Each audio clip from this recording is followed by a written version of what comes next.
Good morning. So, muna akong project sa OOPWay, which is sa Google React and also Flask connected sa database ng MySQL. So, ang akong i-explain lang dito is Flask lang. Kaya mo lang mali ang kailangan masartan ang sa kanikod ang dito sa amin. So, nauna, himo ko connected sa database, which is kani. So, makita na to database na attendance. So, ang doon sa atong PHP na admin. So, natay database na attendance dito. So, na ay table na login sa input and timeout. Then, ato din i-route. So, kaning mga routing is diri sa atong front end, which is kaning student is sa home niya. Makita na to, gift na to ang i-fetch na to ang student sa back end into the front end. So, maunang mga list of students na nag-attendance. So, mauna sila. Wait lang, ako sa rerun.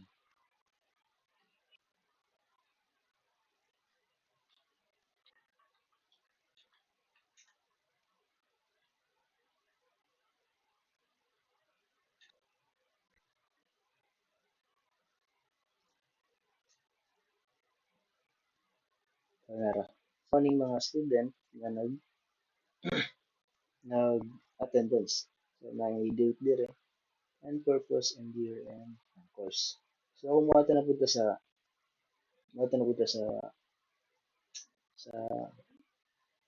admin, admin, ad, mga sa admin.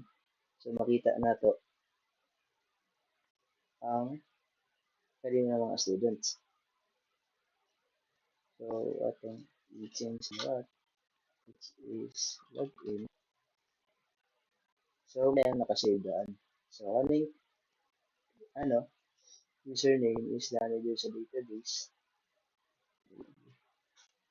So,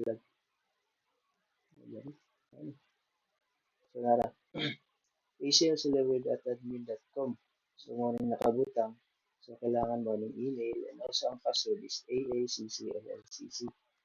So, mo nakasave na rin na sila. Kung atong malian, let's say, ba't ka na ito, gusto lang sa password. So, dili siya malagin. Kung AACCLCC, wait na.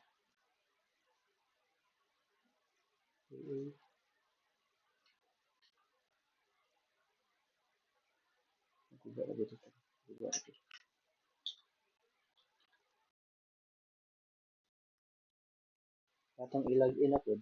So, makita nato diri ang itong nag-attendance. So, mo sila. Si Jobert Chu, Jimmy Gula. Makita nato kung sa yung USN dire. So, ang paano ni? So, mag-example ko diri og time in. So, let's say atong i-time in si ako. Time in akong kagalingan.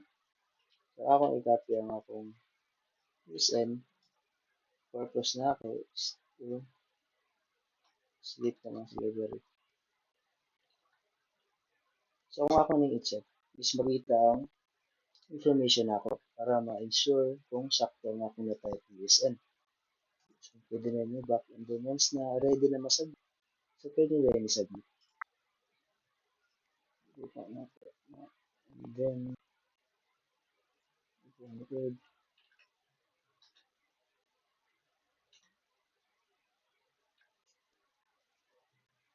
So, makita na to is na ng edge kaya dire.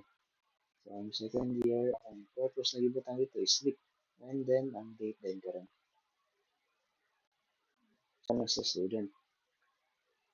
And then ang next na kanay is attendance. So mo tong himo na ako ng dance. Kung giyon sa nako pag-attend dance para butang ta og data sa database. Then kining submit is morning submit nakatong akong gitaplok na kani para butang sa database ang akong information. And then kaning delete is yan. So if gusto ta mag-delete, let's say delete na si Jobber 2. So ma-delete si Jobber 2. As you can see, wala na Jobber 2 dire. Pero yung attendance is naargihapon dire. Ay wala na. Wala na. Wala na. Kaya na-delete naman siya. And then, kaning add is add lang og data. So again, sa nakapag-add, i-click lang ni, and then, na interface na magagawa is and name, course. Kaning search is kani by department. So if let's say by department and kuan po year. So si edit tanan, so si second year, so third year, so makita.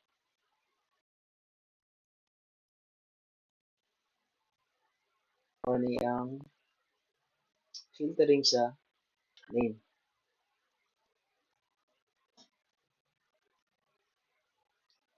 Yun sa pag-create, mga ang pag-create nato og student info. Once nato ning let's say kani add and then submit nato so ma-create yung tag data and then ma-proceed dun sa database. Then kaning login is mo lang tong ipakita na ko na sa pag-login sa admin. And then maro to.